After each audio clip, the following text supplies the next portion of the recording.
Hello students, आज की इस वीडियो में हम करेंगे गॉस थ्योरम। जो गॉस थ्योरम है उसके according the surface integral of electrostatic field vector E produced by any source over any closed surface S enclosing a volume V in vacuum, that is total electric flux over the closed surface S in vacuum is 1 upon epsilon naught times the total charge Q contained inside S। यानी कि Gauss theorem के according जो हमारे पास जो surface integral है किसी electrostatic field का किसी एक सरफेस के अंदर जिसका जो सरफेस एरिया वो एस है और उसका जो वॉल्यूम है वो वी है, वहां पर जो टोटल इलेक्ट्रिक फ्लक्स होगा वो 1/एप्सिलॉन नॉट टाइम्स होगा टोटल चार्ज का जो सरफेस के अंदर होगा। ठीक है, अब हम इसको मैथमेटिकली लिख सकते हैं कि जो हमारे पास इलेक्ट्रिक फ्लक्स है वो होगा closed integral all over the surface. ठीक है, vector E dot vector DS, जहाँ पर जो डीएस है वो हमारा स्मॉल एरिया एलिमेंट है और ये सारा इक्वल होगा Q not by epsilon not. इसको हम मैथमेटिकली प्रूव करेंगे। यानी कि किसी सरफेस के अंदर जो चार्ज है वो पॉइंट चार्ज भी हो सकता है और कंटिन्यूस चार्ज डिस्ट्रीब्यूशन भी हो सकता है, और जो इलेक्ट्रिक फ्लक्स है वो उसका जो चार्ज होगा वो आउटसाइड होगा। ठीक है, अब हम मान लेते हैं कि इसका जो प्रूफ है गॉस थ्योरम का, ये किसी स्फेरिकली सिमेट्रिक सरफेस के लिए है, only for spherical symmetric surface. उसके लिए हम कैलकुलेट कर रहे हैं। तो मान लेते हैं कि हमारे पास एक स्फीयर है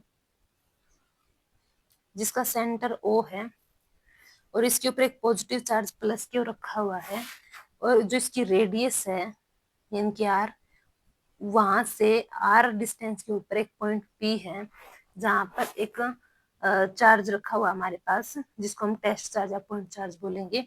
अब इसके अराउंड हम एक स्मॉल एरिया एलिमेंट ले लेते हैं डीएस। यहाँ पर जो इलेक्ट्रोस्टैटिक फील्ड है वो आउटवर्ड काम कर रहा है यानी कि वेक्टर ई। ठीक है, और जो यहाँ पर जो हमारे पास जो एन कैप है वो डायरेक्शन वेक्टर है, यूनिट डायरेक्शन वेक्टर। अब हम इसको मैथमेटिकली सोल्व करते हैं। यहाँ पर मान लीजिए कि हमारे पास एक isolated positive point charge Q है जो हमने सेंटर के ऊपर अज्यूम किया है। तो अब कुलाम्स लॉ के अकॉर्डिंग अगर हमें इलेक्ट्रिक फील्ड इंटेंसिटी निकालनी है किसी पॉइंट पी पर, तो वो हमारी इक्वल होगी vector E is equal to Q by 4 pi epsilon naught R cap divide by R square. Okay, जहाँ पर जो आर कैप है वो हमारा यूनिट वेक्टर होगा जो ओ से पी की तरफ डायरेक्शन को बता रहा है। अब हम एक स्मॉल एरिया एलिमेंट हमने डीएस अज्यूम किया हुआ है। यहाँ पर जो डीएस है वो हमारे पास हो जाएगा एन कैप डीएस के, जहाँ पर एन कैप जो हमारा यूनिट वेक्टर होगा आउटवर्ड नॉर्मल। ठीक है, अब यहाँ पर हम इलेक्ट्रिक फ्लक्स मान लेते हैं जो डी फाई है, क्योंकि हम स्मॉल इलेक्ट्रिक फ्लक्स निकाल रहे हैं स्मॉल एरिया पे, तो वो है हमारा vector E dot vector D S is equal to Q divide by 4 pi epsilon naught R cap divide by R square. ये हमारे पास वेक्टर ई की वैल्यू थी इनटू वेक्टर डी एस की जो वैल्यू है वो है एन कैप डी एस। तो इधर हम लिख देंगे एन कैप डी एस। तो इधर से इसको सोल्व करेंगे तो ये हो जाएगा Q divide by 4 pi epsilon naught D S divide by R square R cap dot N cap. तो जो R cap dot N cap है इसकी वैल्यू हमारे पास 1 हो जाएगी। ठीक है, इनकी का जो डॉट प्रोडक्ट है वो 1 के इक्वल होगा, तो हमारे पास वैल्यू बचेगी vector E dot vector D S is equal to Q by 4 pi epsilon naught D S divide by R square. अब अगर हम कंप्लीट सरफेस का अगर हम क्लोज्ड इंटीग्रल कर देते हैं तो हमें total amount of electric flux की मिल जाएगी, यानी कि कंप्लीट सरफेस की। तो यहाँ पर हम लिख लेते हैं जो फाई ई है वो हमारा होगा closed integral vector E dot vector D S is equal to Q divide by 4 pi epsilon naught r square. Closed integral ds।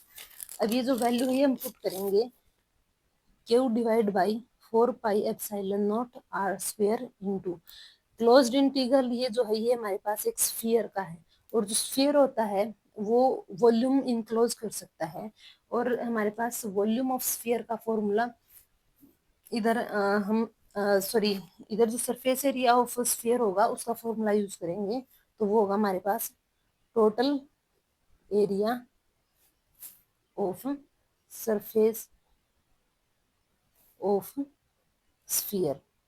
Sphere का जो टोटल सरफेस एरिया होगा उसका फॉर्मूला यूज करेंगे, क्योंकि हमारे पास जब हम क्लोज्ड इंटीग्रल कर रहे हैं तो ऐसे ऐसे मान लीजिए जैसे इधर हमारे पास एक स्फीयर है और हमने इसके बहुत सारे छोटे छोटे स्मॉल एरिया एलिमेंट ले लिए, और हर एक स्मॉल एरिया एलिमेंट हमारे पास ds हो गया। जब हमने इन सभी एरिया एलिमेंट को ऐड किया तो हमारे पास टोटल सरफेस एरिया s आ गया, जो इन सभी स्मॉल एरिया का सम था। ओके, तो हमने इन सभी के सम को हमने क्लोज्ड इंटीग्रल में ले लिया, और क्योंकि ये स्फीयर है तो स्फीयर का जो हमने इसकी सरफेस को का जब सम किया है तो यानी कि हमने एक तरह से उसका एरिया निकाल लिया, तो उसका जो एरिया होगा वो होगा हमारे पास 4 पाई r स्क्वायर। तो हम इधर पुट कर देंगे q divide by 4 pi epsilon naught r square into 4 pi r square is equal to, इधर से 4 पाई से 4 pi cancel, r square cancel, तो इधर बचेगा क्यू बाई एप्सिलॉन नॉट। और यही हमारा स्टेटमेंट थी कि जो टोटल इलेक्ट्रिक फ्लक्स होगा वो इक्वल होगा q by epsilon naught times के। तो ये हो गया हमारा q by epsilon naught times, यानी कि हम इसको लिख देंगे phi e is equal to closed integral vector E dot vector ds is equal to Q by epsilon naught. ये हमारे पास गॉस थ्योरम हो जाएगी। ओके, अब उसके बाद है अगर हमारे पास बहुत सारे पॉइंट चार्जेस हैं, जैसे हमारे पास Q1 Q2 Q3 ऐसे करके हमारे पास बहुत सारे पॉइंट चार्जेस हैं, और वो सभी उस स्फीयर के सरफेस के इनसाइड लाई करते हैं, क्योंकि हमारे पास जो स्फीयर था उसके अंदर वो सभी लाई करते हैं, ये सभी जितने भी चार्जेस हैं, और हर एक का जो कंट्रीब्यूशन है इलेक्ट्रिक फ्लक्स के अंदर वो एक दूसरे के ऊपर इंडिपेंडेंट है। यानी कि जब हम एक का इलेक्ट्रिक फ्लक्स निकालते हैं तो वहां पर हम दूसरे को नेग्लेक्ट कर सकते हैं, तो यहाँ पर हम सुपरपोजिशन प्रिंसिपल का यूज करेंगे, क्योंकि हम मल्टीपल चार्जेस की वजह से जो इलेक्ट्रिक फ्लक्स है उसको निकाल रहे हैं। तो इसके लिए हम मान लेते हैं कि हमारे पास जो टोटल इलेक्ट्रिक फ्लक्स वो फाई ई है। अब यहाँ पर जो पहले चार्ज की वजह से जो इलेक्ट्रिक फ्लक्स होगा, फिर जो सेकंड चार्ज की वजह से इलेक्ट्रिक फ्लक्स होगा, और ऐसे करते करते जो एन चार्ज की वजह से जो इलेक्ट्रिक फ्लक्स होगा उन सबको हम ऐड कर देंगे। अब पहले चार्ज की वजह से जो इलेक्ट्रिक फ्लक्स था वो हमारे पास था Q1 by epsilon naught, second charge की वजह से होगा Q2 by epsilon naught, plus n charge की तरफ से होगा Q1 बाई एप्सिलॉन नॉट। इधर से हम 1 बाई एप्सिलॉन नॉट कॉमन निकाल लेते हैं, तो अंदर बचेगा Q1 plus Q2 plus Qn। जब हम इन सब को ऐड करेंगे तो जो हमारे पास फ्लक्स होगा, तो हम Q1 plus Q2 plus Qn इन सब को हम इक्वल ले लेते हैं, plus Q2 up to Qn इन सब को हम कैपिटल Q के इक्वल ले लेते हैं, तो इधर हम लिखेंगे capital Q divide by epsilon naught. ये हमारे पास फॉर मल्टीपल चार्जेस के लिए हो जाएगा। अब उसके बाद है अगर जो फाई ई है वहां पर अगर हम उसको किसी मीडियम के अंदर अगर हम ले रहे हैं और उस मीडियम का जो डाइलेक्ट्रिक कांस्टेंट है वो के है, तो उधर हम इसको लिख सकते हैं phi e is equal to Q divide by k epsilon naught, जहाँ पर जो के है वो हमारा डाइलेक्ट्रिक कांस्टेंट है, और इसकी वैल्यू हमने पिछली वीडियो में की थी चैप्टर के स्टार्टिंग में, q divide by epsilon naught epsilon r is equal to Q divide by epsilon. यहाँ से अगर हम के की वैल्यू निकालते हैं तो हमारे पास के की वैल्यू होगी epsilon r is equal to epsilon divide by epsilon naught. तो यहाँ पर हम जो एप्सिलॉन नॉट है उसकी जगह पर हम एप्सिलॉन पुट कर सकते हैं, तो इसको हम लिख देंगे magnetic flux sorry electric flux is equal to Q divide by epsilon.